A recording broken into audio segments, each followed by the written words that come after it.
Welcome in. Big shout out to all the subscribers. We're gonna get a true edge here today. I have two concrete true edges to get better at fantasy than everybody else that you're going up against.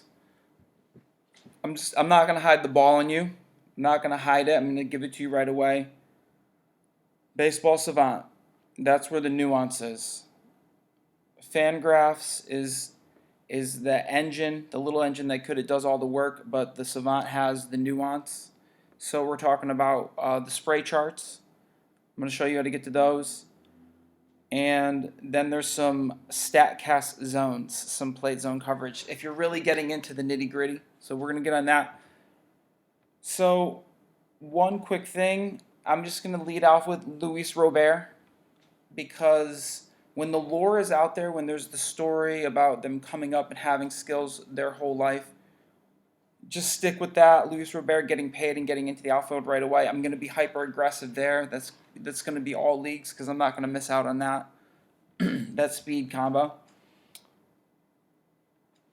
The other person, just while we're doing guys being high on, is the problem with Tatis Jr. There's no secret. Like, it's not going to be, oh, you're a secret that you're on Tatis Jr. in the auction. So expect to pay big. There's no discount on Tatis. You're going to pay full price, but that's going to be a full price player for me. If that's 30, I'm happy. Yes. 40, okay. 42, Tatis Jr. 42. 45. Where are we going? If somebody goes to 50, 49. You have to kind of deal with that. But there's going to be a lot of aggression there. Those are two guys. I just want to get them out. I have a little state of the industry. Let me set it up here. This is Flags Fly Forever. Baseball Prospectus.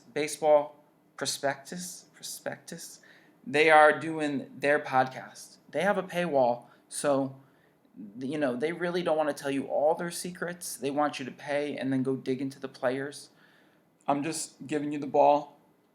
But they're going to go, they're usually pretty good. They're honest. They do the top 10. They're detailed. They're nerdy. They're conservative.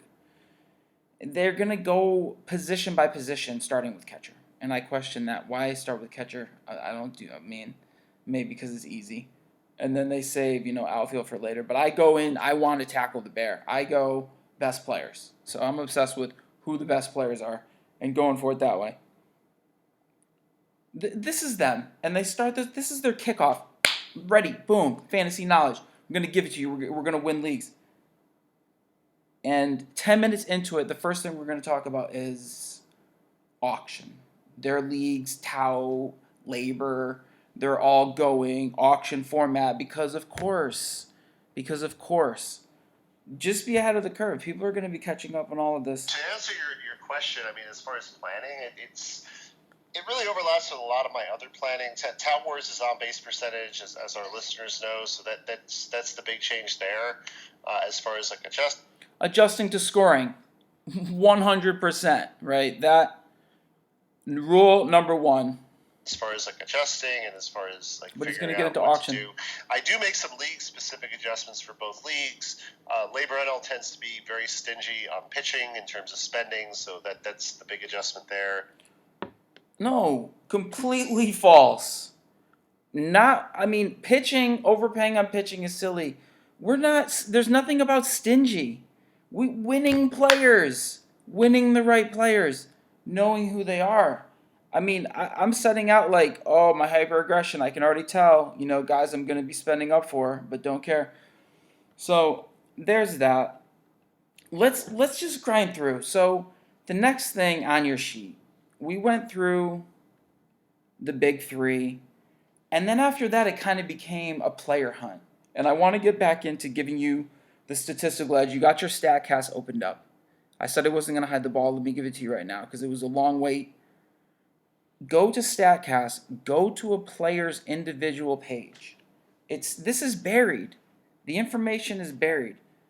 I've got to go to this one because I needed the updated browser. Career is what it's selected. One line underneath there in the blue stripe. There's visuals. Hit visuals. and then it's sorted by the person's whole career, which I would never care about. Go to 2019, and this is what the person is. This is where the hits are going. Just visual picture worth 1,000 words, maybe. It gives you a different look. The things I'm grabbing from here are like I see pull happiness, so that gets into plate discipline when you're looking at your hard hit, or both of them have the where the hits are going, pull, center, oppo, and you kind of see where guys are getting it from. I like long outlier bomb home runs. And then I kind of see doubles lines. Here I'm on Pete Alonso. I wanted to see the bombs. And he has a double line where he pulls hard up the third base side because he is a righty. And then he doesn't have a lot of oppo power, but he's got a little double oppo. He's got a little spray to the gap. And he's really not putting anything up the right line. So in most of his hits or pulls, you can start to see some stuff there. That's one line to get more granular on your players. The other one, this is wild, but it's buried as well. Baseball Savant individual player pages. You go down under, it says careers, splits, game logs, Statcast. I don't like the splits on Baseball Savant because it doesn't have versus handed pitching, which is outrageous. So you have to use Fangraphs there. Hit Statcast, it stays on batting. That line underneath there go all the way over, and you get to see zones. Zones, oh my god. And then all of a sudden it's like, what are these? And this is a more detailed analysis of these hitters' plate coverage. I'm just looking at Aaron Judge as an experiment. When people leave it middle, Aaron Judge could average 103 on that exit velo. Don't leave it middle on Aaron. And he's got different speeds all around the plate.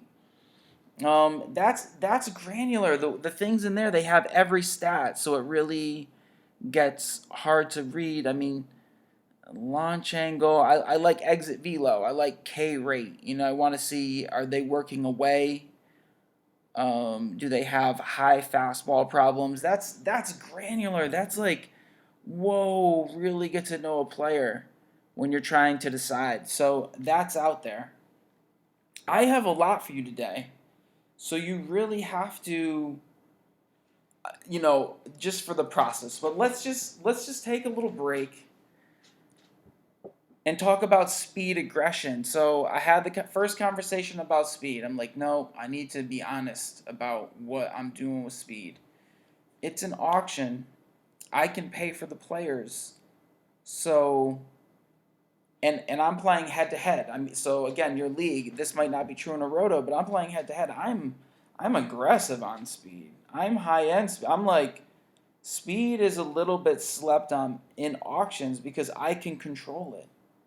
So my 5-tool guys, as I'm sorting all these stats, 5-tool guys are one little notch above 4-tool guys across the board. And especially when I'm looking for upside, 20-20, 25-25, even the 16-16, having that little speed component is its own precursor for runs or, different things around the bases. So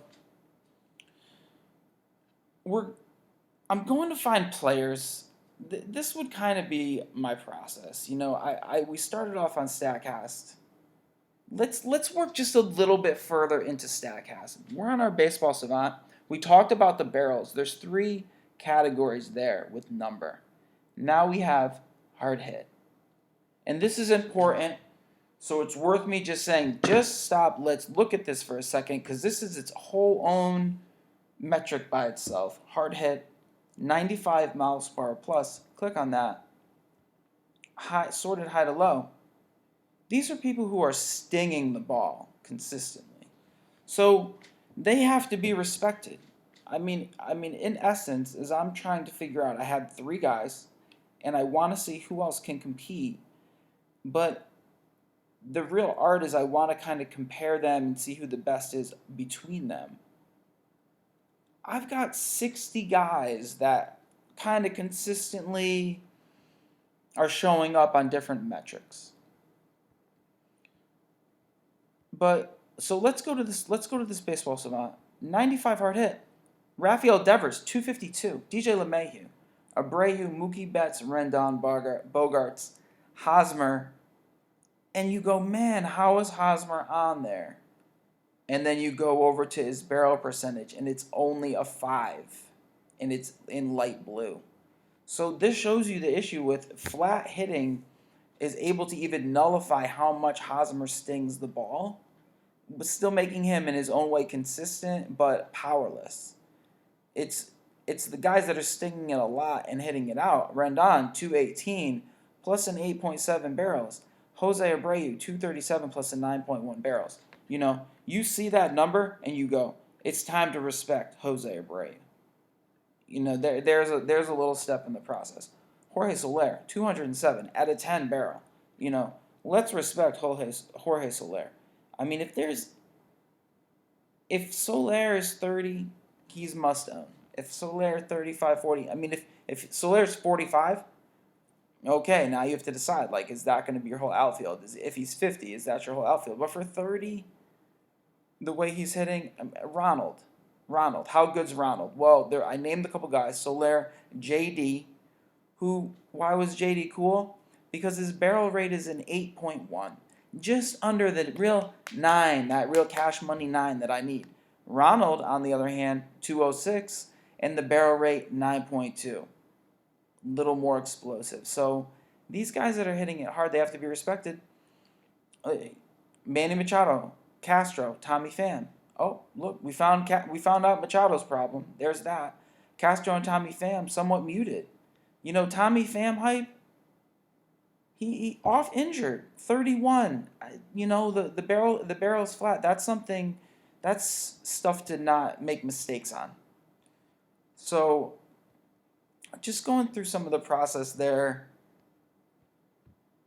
I lost my screen. I think I clicked into Tommy Pham's name. The way you should be grinding your fan graphs. It's like if a guy wins any metric, then he has to be somewhere on your list. And let's just talk about weighted on base average, WOBA. Fangraphs has one. And the magic of Statcast is that it has its own xwoba, which is expected, with some hidden algorithm on where the balls are going, but they're going to track somewhat consistently. So you got 2 levels of woba. Those are the guys. You know, Breggs, we got to respect Nelson. Rizzo, you know, JD didn't fall off. Jeff McNeil, probably go back again. That's a great stat. Those guys are locks. They have to be up in our drafts. So I'll do that. We mentioned last time ISO, WRC plus, weighted runs created. I'll get into the breakdown of these a little bit more further, but you sort by that. You know, Austin Meadows. Yeah, do it again. He might not be up enough. These are the names that have to be talked about. And I'm not going to go find it from Flags Fly Forever, but this is what's maddening to me. The season just started. We just started prep. Who are the best players? I don't want to know. These guys spent 10 minutes talking about, I think, Luis Urias, the backup second baseman at the Padres. He's on none of these lists, guys. He's nowhere to be found. You want to keep getting edges? Let's get a little more edge on your Fangraphs. 2 monster edges on Fangraphs as you use it as a tool to dominate fantasy. As you're sorting the stats, page size 50. Page size 50. You're now a deep league guy. You know, now you're better, deeper. Just, you know, you're doing the same process of seeing the guys that stand out, just deeper.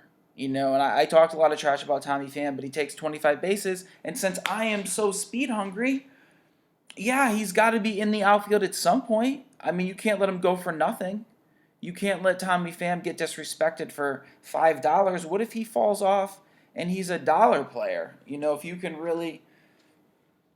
So, that's out there. So you find all your guys, you come across, splits are tricky in baseball. You want to say the floor and ceiling is a little nicer in basketball. I think in baseball it gets a little bit muddied. Those are my few things. To get some players out there, there were some guys I just wanted to talk about a little bit. Your usual suspects, you see Ozuna, Correa, people keep going back. I want to deal with the Otani headache. Machado, divisive now. I was going to say with all the hard hit, it looks good, but the barrel rate's a problem. Let me just, right off the bat, Eloy and Vlad, we were early. We were a little disappointed. Those are guys that'll be slipping. I'm going right back to the well. Is it going to be $30 players if you push me for Eloy? Yeah, probably. 35, 36, 40. Sure. Like whatever it takes, if I'm looking out for the breakout, that's aggressive, but that's where I kind of want to build. I like Lindor. There's more names on there. I mean, you'll see them. So the processes are grind the fan graphs across the metrics, get the names onto the list, and then when you scroll to the bottom of fan graphs, I know this seems tedious. Under the term, it says custom leaderboards. Just go to custom players, and you find last names in there. There's a drop-down menu. As you type in these guys' names, like Correa, click on his name. He will populate that, and you go down. You hit Create Custom Player List at the bottom of that menu, and now you can just compare those guys, and then take those metrics into other advanced stats. That is a way to grind and to figure out what guys are what. I want to give the reasons. Talking about being methodical, getting it going. I found 60 guys. Did you find more? Did you find 70? I'm treating everyone equally. I know this sounds crazy, but anyone who's populating anywhere on this list could be a threat. Could be a threat to blow up. So I kind of respect this group and figure out where I am on this group. This is the league. Not projections. So that's where I'm at. I guess I posted a video. I heard that. I'm leaving it. I need to get back on there. My apologies. Big shout out to all the subscribers. I'm seriously going to be checking the email. Let's get it started. Let's get better, please. Being more methodical. That's how I do it. I'll holler back.